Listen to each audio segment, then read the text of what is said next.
And what is really running the world, which is the US government being the global hegemon, the Federal Reserve being and acting like the Gold Merchant Alliance, acting like a regular bank, but for the world. How this works is that the banks, much like the Gold Merchant Alliance, are bigger and stronger in numbers, like most organizations. And the collection of all of our banks that be, the big banks that we all know, Bank of America, Chase, JP Morgan, etc., Wells Fargo, make up the Federal Reserve. And that's how actual capital works in a capitalistic system like the US government has. The US government has no money. Let me say it again. The US government has no money. The money comes from private transnational capital. All this is private money. Private money. This is all private money. So the government, the public sector, the public government gets money from banks, private money, to form the Federal Reserve. And how this works is that the US government prints US treasuries, as in they print dollars, $10 bills, $20 bills. They print dollars. They print US treasuries. They print dollars in the form of bonds and US treasuries. And then the Federal Reserve buys these treasuries. The Federal Reserve buys treasuries. And that's how the Federal Reserve increases the monetary supply of the nation.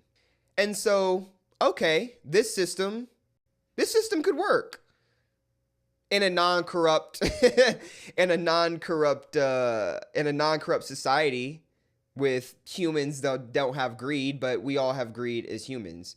And that's why instead of trying to make sure that humans don't act in a humanly way, you should put more so guardrails on situations that you already know most people would be compromised in, especially money printing. And that's where we get the Cantillon effect, where the people who are closest to the money printer, right here is the money printer, this system right here, the US government prints US treasuries, the Federal Reserve goes and buys those treasuries to increase the money supply. That's how the Federal Reserve gets its money. They go and buy these US treasuries. The more they buy, the more the monetary supply goes up. And so this is a system that could work if the system wasn't corrupt. But it could work. It could work. It would actually really work on a Bitcoin standard. As in, the US government would have a Bitcoin reserve. They wouldn't print more Bitcoin, but they would issue Bitcoin, as in send Bitcoin to maybe the Federal Reserve's wallet. So that'd be cool. The Federal Reserve would then go and buy these Bitcoin, but they would be the Federal Reserve / the US government's Bitcoin. And then private banks could also have their own Bitcoin that they could pull together to also go into the Federal Reserve. And then the Federal Reserve could then release more Bitcoin into the market as needed. And that system would probably work because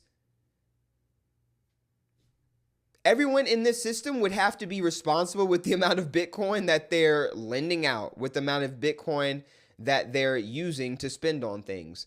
If the US government has a Bitcoin strategic reserve and they're just want to spend money on war and other BS, then you're going to be losing a lot of Bitcoin in an asset that is not replenishable.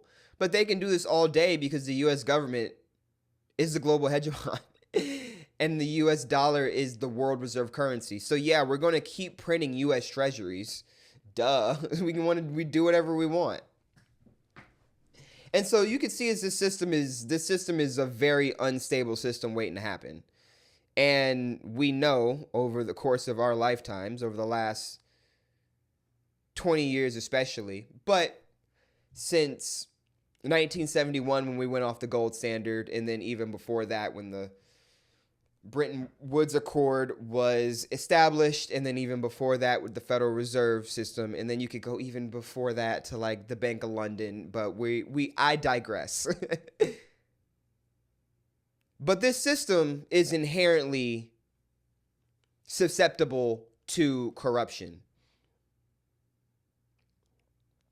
And so the problem with this system is that the U.S. government needs people to buy more U.S. treasuries so they can keep printing U.S. treasuries, right? The Federal Reserve can only buy so many treasuries. That's why we're in so much debt. The Federal Reserve keeps buying these treasuries.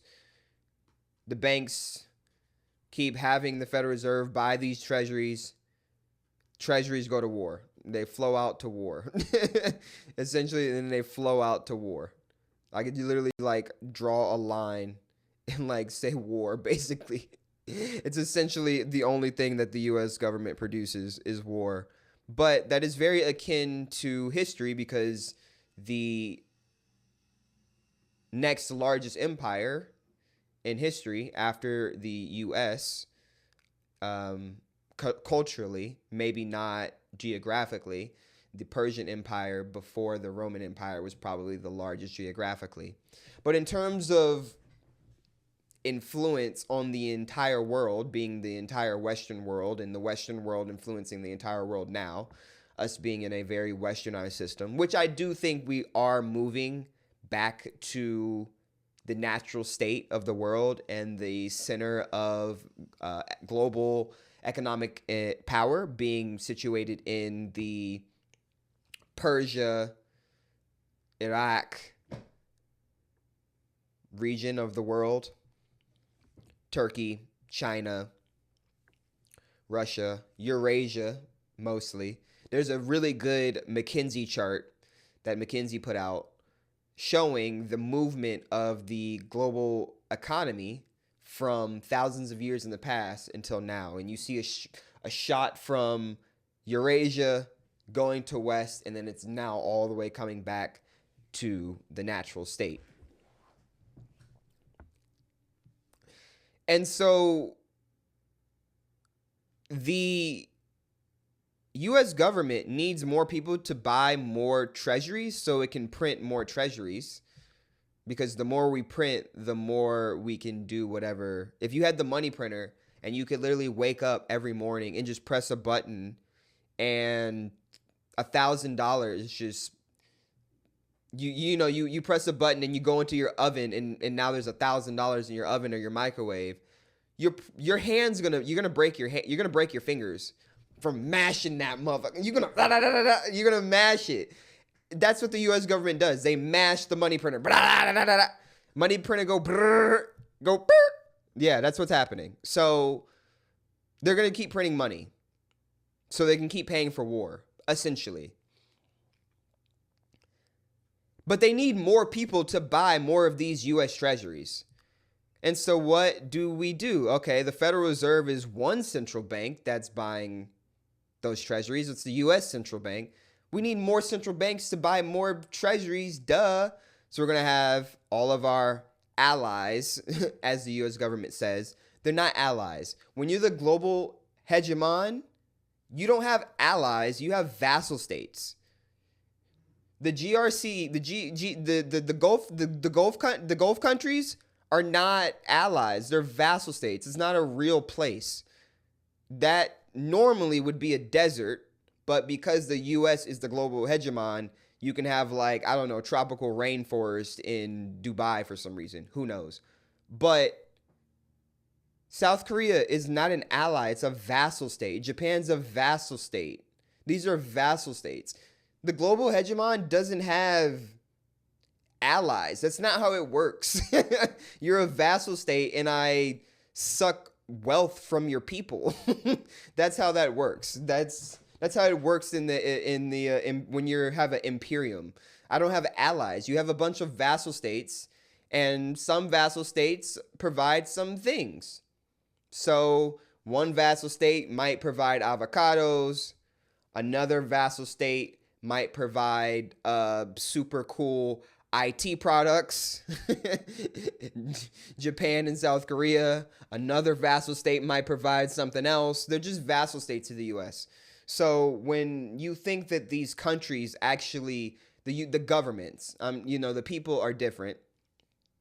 The governments of these countries, when you think they just have autonomy, they don't. They're vassal states of the U.S. And then there's countries like Russia, Iran, North Korea, etc., Cuba, that are not vassal states and do not get to participate in the money printing, la la la, close your eyes, everything is fine system.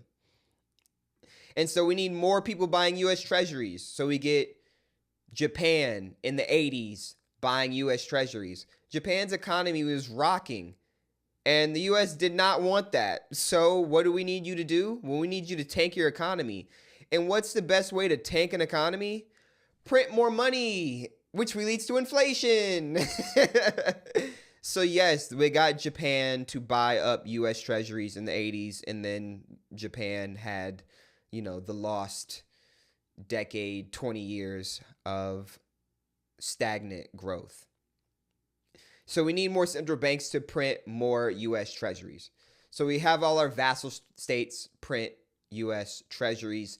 In the past, because the technology wasn't around to just print money, even though paper money goes back thousands of years, in terms of vast printing it wasn't a thing. And so what the Roman Empire needed people to buy into was more slaves. So we're producing a lot of slaves because we're always going to war, and war produces way more slaves.